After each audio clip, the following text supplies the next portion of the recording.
Hello, ladies around the world. How are you doing? Hope you're well. This is your host, Yemi Majekodumi from Widow Recovery Secrets Podcast. Thank you again for downloading our podcast, sharing, and liking it. Please continue to do this as it encourages others who can gain from it and also would then listen to it. I'm here to serve and empower widows, and the vision is to reach at least 1,000 widows each month, at least. I'm sure we can do this together. The next Widow Wellness Support Group is meeting online this Saturday from 7 to 8. It's a place to feel safe, get to know other widows, and gain strength from your experiences. You'll find the link in the summary notes of this podcast or go to walkingoutofwidow.com.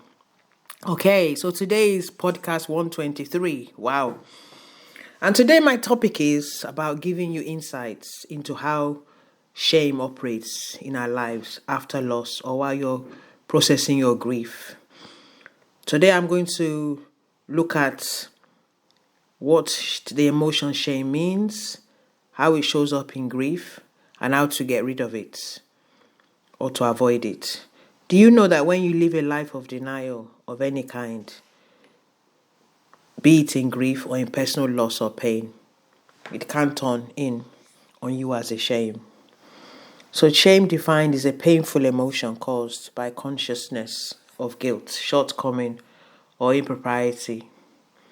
The painful feeling arising from the consciousness of something dishonorable, improper, ridiculous, etc. done by oneself or another. So I wonder today if that you can relate to this thing called shame.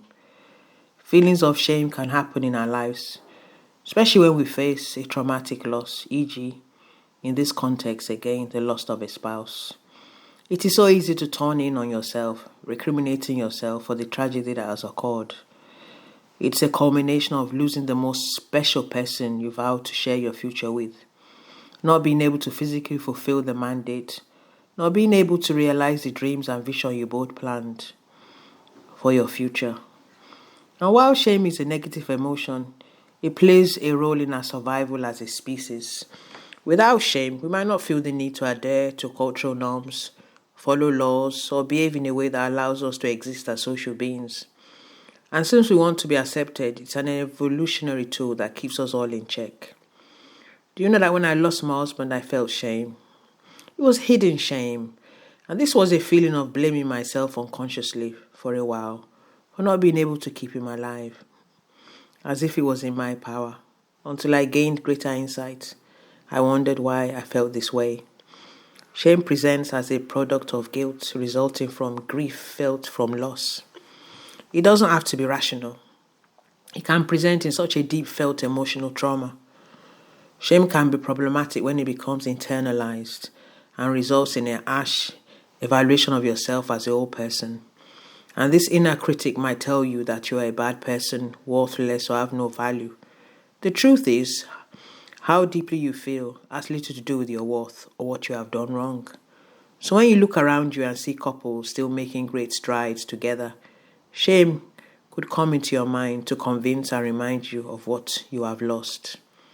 Shame also happens in our lives when we have done something wrong, consciously or unconsciously, and have not had a way to admit fault or come to repentance or say you are sorry.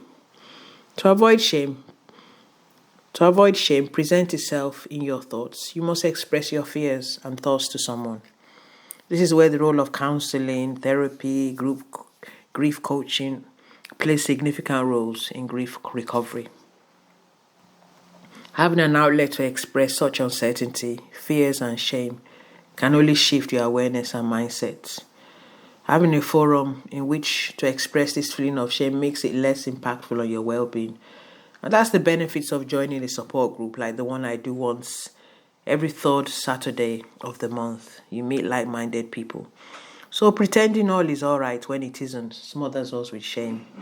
Shame tries to tell you to hide what you are really feeling, and this then makes those feelings worse. Why? Because you have then agreed with shame. Silence is acquiescent. So shame never wins when you have a space to express these feelings. In quotes, When we find the courage to share our experiences and the compassion to hear others tell their stories, we force shame out of hiding and end the silence. This is by Brené Brown. Dr. Peter R. Brigham, the psychiatrist, gives us several reasons to feel shame in his book Guilt, Shame and Anxiety, produced in 2015. I'll highlight 5 reasons he gives that people could feel shame. Number 1, feeling sensitive or being worried about what others think of you. Feeling unappreciated, used, or like others taking advantage of you. Feeling rejected, regretful, inadequate, or like you have negligible impact. Feeling that you cannot be your true self, losing your identity or not sharing your thoughts or feelings because you are afraid to be embarrassed. Feeling like an outsider, that you are different or left out.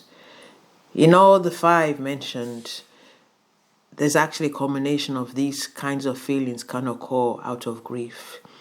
For example, loss of identity, feeling rejected. Loss can make you feel rejected.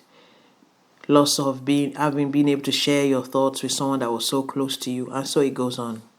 So to conclude, shame is a universal emotion, but everyone experiences it to different degrees. However, personal trauma like the loss of a spouse can make you feel shame. Learning how to change your thoughts, beliefs, and attitudes towards yourself by working with a professional sets your recovery in motion. So I end by saying thank you again for downloading our podcast, sharing and liking it. Please continue to like it. A 5-star is good. Please continue to do this as it encourages others who can gain from listening to the content. I'm here to serve and empower widows as a surviving widow. The vision is to reach at least 1,000 widows each month. I'm sure we can do this together.